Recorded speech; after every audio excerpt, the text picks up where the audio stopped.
عمر بن عبدالعزیز 3 بر اعظم پر حکومت کی. عمر بن عبدالعزیز، بنو امیہ، مروان 9 مہینے حکومت کی. اس کا بیٹا عبد الملک بن مروان 21 برس حکومت کی. اس کا بیٹا ولید 10 سال حکومت کی. اس کا بیٹا سلیمان 2.5 سال حکومت کی. اسی تخت پر بیٹھے عمر بن عبدالعزیز. پہلے چاروں نے اللہ کے شریعت کو قربان کیا حکومت کے لیے. عمر بن عبدالعزیز نے اپنے آپ کو قربان کیا اللہ کے لیے. حکومت کو پاؤں کے تلے رکھا اور اللہ کی رضا کو سامنے رکھا. کیسی سلطنت کی؟ جب گورنر تھے تو 60 اونٹوں پہ سامان چلتا تھا. جب امیر المومنین بنے تو بچے کہنے لگے ماں سے، بچے بچیاں 12 تھے، ماں سے کہنے لگے کہ عید کا موقع آ رہا ہے، ابا سے کہو ہمیں نئے کپڑے تو لے کر دیں. ان کی ماں کا نام ہے فاطمہ، بچوں کی ماں کا نام فاطمہ بنت عبد الملک. یہ دنیاوی سٹیٹس میں سب سے بڑی خاتون گزری ہے. آج تک اس کے لیول کی کوئی عورت نہیں آئی. دادا بادشاہ، باپ بادشاہ، 4 بھائی بادشاہ، 6 خامن بادشاہ، 7 نسبتوں سے یہ عورت شہزادی رہی ہے. حضرت عمر گھر آئے، بیگم نے کہا بچے کپڑے مانگ رہے ہیں. حضرت عمر کہنے لگے میرے پاس تو پیسے نہیں ہیں، تنخواہ میں تو مشکل سے روٹی پوری ہوتی ہے، کہاں سے لے کر دوں؟ تو تھوڑی دیر خاموش رہی بیگم، پھر کہنے لگی آپ ایسا کریں اگلے مہینے کی سیلری ایڈوانس لے لیں، اس سے میں کپڑے لے لیتی ہوں اور روٹی کا خرچہ میں مزدوری کر کے گھر بیٹھے مزدوری کر کے چلا لوں گی، آپ 1 مہینے کی تنخواہ ایڈوانس لے لیں. حضرت عمر بن عبدالعزیز واحد خلیفہ ہیں جن کے دور میں 3 بر اعظم میں زکوٰۃ لینے والا باقی نہیں بچا تھا. یہاں لاہور بھی ان کی حکومت کے نیچے تھا، جنوبی اسپین فرانس ان کے حکومت کے نیچے تھا، کاشغر تک ان کے حکومت کے نیچے تھا، استنبول کے دروازوں تک ان کی حکومت تھی. 3 بر اعظم میں ایک آدمی زکوٰۃ لینے والا نہ بچا. اور اپنا حال یہ ہے کہ بیگم سے کہہ رہے ہیں پیسے کوئی نہیں، کپڑے کہاں سے لے کر دوں؟ اور بیگم طریقہ بتا رہی ہے کہ آپ اگلے مہینے کی تنخواہ ایڈوانس لے لیں، اس سے میں کپڑے لے لوں گی اور چولہے کا خرچہ، روٹی کا خرچہ میں گھر بیٹھ کے مزدوری کر کے کما لوں گی. تو حضرت عمر کہنے لگے ہاں یہ ٹھیک ہے.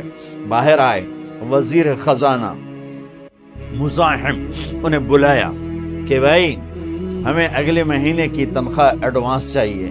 یہ تنخواہ والے لوگ بیٹھے ہوئے تنخواہیں لیتے ہیں.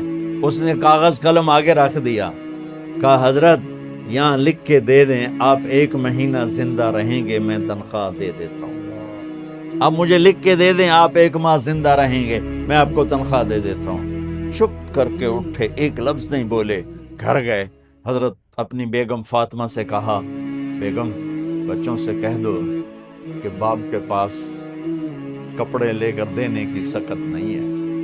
اور خزانے ایسے بھرے پڑے تھے کہ زکوٰۃ لینے والا کوئی نہیں تھا. عید کی نماز ہوئی، نماز کے بعد جب ساری فیملی ملنے آئی اور بچے بھی ملنے آئے تو ان کو دیکھ کر ان کی آنکھوں میں آنسو آ گئے. کہنے لگے بچوں آج تمہیں دکھ تو ہوگا اپنے باپ پر کہ ایک جوڑا کپڑا بھی لے کر نہ دیا عید کا. تو ان کے ایک بیٹے نے کہا ابا جان آج ہم بڑے خوش ہیں، ہمارا سر اونچا ہے کہ ہمارے باپ نے مسلمانوں کے مال پہ ڈاکہ نہیں ڈالا، ہمیں قربانی کا بکرا بنایا لیکن مسلمانوں کے مال میں خیانت نہیں کی. یہ ان کا طرز حکومت تھا، اس طرح انہوں نے حکومت کی. گھر میں تشریف لائے تو بیٹیوں سے بات کی تو انہوں نے منہ پہ ایسے دوپٹہ رکھا ہوا، منہ پہ دوپٹہ رکھ کے بات کریں. تو فرمانے لگے کپڑا تو ہٹاؤ، دوپٹہ کیوں رکھا ہوا ہے؟ تو گھر کی خادمہ زور زور سے رونے لگی، کہنے لگی امیر المومنین آج آپ کی بیٹیوں نے کچا پیاز توڑ کے روٹی کھائی ہے تو وہ اس کی بو ہے منہ میں، آپ کو بو سے نفرت ہے اس لیے منہ پہ کپڑا رکھ لیا. تو حضرت عمر اتنا روئے کہ ان کی داڑھی تر ہو گئی. کہنے لگے آخر میں جب تھوڑا آسرے میں آئے کہ میری بیٹیوں تمہارا باپ تمہیں بڑے اچھے کھانے کھلا سکتا ہے لیکن میں جہنم کو برداشت نہیں کر سکتا، میں جہنم کی آگ برداشت نہیں کر سکتا. اب مرنے کا وقت آ گیا. جب وہ گورنر تھے تو 60 اونٹوں پہ ان کا سامان چلتا تھا، اور جب وہ امیر المومنین بنے تو عیادت کے لیے لوگ آ رہے تھے تو سالے عیادت کے لیے آئے، فاطمہ کے بھائی، کپڑے دیکھے امیر المومنین کے تو بہن کو ایک طرف کر کے فرمایا، بڑے نیک سرداروں میں سے تھے یہ مسلمہ بن عبد الملک، کہنے لگے امیر المومنین کے کپڑے تبدیل کروا دو، لوگ پوچھنے آ رہے ہیں تو میلے کپڑے اچھا نہیں لگتا، کہا جی بھائی کرواتی ہوں۔ اگلے دن جب وہ حال پوچھنے آئے تو پھر وہی کپڑے تھے تو انہوں نے ان کو الگ جا کر کہا، بہن میں نے تمہیں کہا تھا کپڑے بدلوا دیتی، کیوں نہیں بدلوائے؟ تو وہ رونے لگیں، کہنے لگے کہاں سے بدلواؤں، جوڑائیے کہاں سے بدلواؤں؟ اور حکومت کتنی تھی؟ 3 بر اعظم، 3 بر اعظم کی حکومت۔ ہمارا تو پٹواری امان کا نہیں ہے، وہ 3 بر اعظم کی سلطنت لے کر ایک جوڑے میں اللہ سے ملنے جا رہا ہے۔ ان کو زہر دیا گیا، جب ان کی موت کا وقت قریب آیا تو انہوں نے رجا بن حیوہ کو بلایا، سننے والی بات ہے بچوں، ان سے فرمانے لگے سنو، میں نے 3 بادشاہوں کو قبر میں اتارا۔ اب بچیاں تو قبرستان جاتی نہیں، ہم تو اپنے ہاتھوں سے قبر میں اتارتے ہیں اور اوپر مٹی ڈالتے ہیں اور اوپر اینٹیں ڈالتے ہیں اور پھر منو مٹی میں دبا کے واپس آتے ہیں۔ یہ منظر آپ بچیوں کے تو دیکھنے کا بھی نہیں ہے۔ وہ کہنے لگے میں نے 3 بادشاہوں کو مٹی میں ڈالا، لیکن ان کے کفن کی گرہ کو جب کھول کے دیکھا تو ان کے چہرے قبلے سے ہٹ چکے تھے اور رنگ ان کے کالے پڑ چکے تھے۔ ولید بن عبد الملک، سلیمان بن عبد الملک، عبد الملک بن مروان، عبد الملک باپ، ولید بیٹا، سلیمان بیٹا، یہ تینوں کا ان کے چہرے کالے ہو گئے تھے اور ان کا قبلے سے منہ پھر گیا تھا۔ اب میں مرنے لگا ہوں، مجھے پہلے ضرور چیک کرنا کہ میرا اللہ میرے ساتھ کیا کرتا ہے۔ پہلے تینوں کی ظلم کی حکومت تھی، ان کے چہرے قبلے سے کیوں ہٹ گئے؟